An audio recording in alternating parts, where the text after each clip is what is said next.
It's 2007 and a 14-year-old kid named Luke logged onto Roblox for the first time. He had to know that he would become Roblox's first billionaire, owning massive Roblox games and making millions of dollars and more. But to find out where it all started, we have to go back all the way to 2007.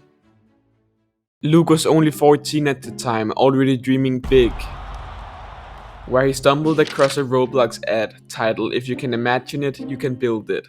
With this motivation, Luke began working for hours and hours with the hope of becoming something special. The Underground War, Luke's first big hit. In this third-person shooter game, players found joy in spreading chaos around the place with massive explosions and more. Luke had high expectations, finally ready to enjoy his place among the richest players on Roblox. After all my hard work, I finally made it. Only for the game to get a couple thousand visits. Despite the fact that this now even gave him more motivation to work on bigger projects in the future, like sword fights, undead defense and zombie defense tycoon. All these small projects helped him build up a bigger fan base, with his dream still being to own the largest game on Roblox.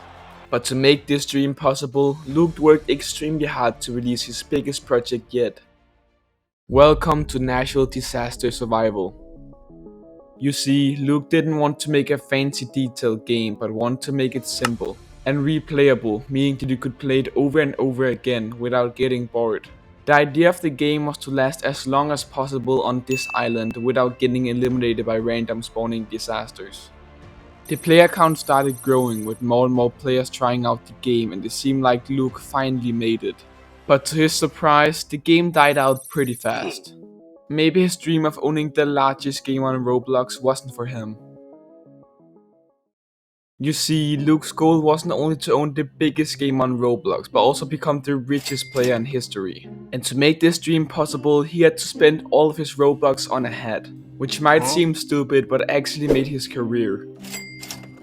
But you'll find out why later in this video. It's now a new year and one of Luke's oldest games randomly blew up. You might wonder how a game like this blew up years later, but the answer to this is randomness. You see, when you enter the game, a random disaster will spawn in, making the game unpredictable, and somehow players found joy around the chaos happening everywhere in the game. Even though the game didn't get updated much, Luke's game now skyrocketed to the top of Roblox, averaging up to 20,000 players. And yes, the money was rolling in, now being one of Roblox's biggest game developers, making millions of dollars. And remember the hats he spent his Robux on, they're now worth millions of Robux.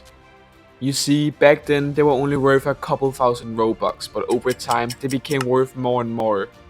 Now owning one of Roblox's biggest games, having the second richest account on Roblox, I'm sure that Luke definitely have a lot more planned for the future, and if you want me to make a part 2 on this video, make sure to drop a like.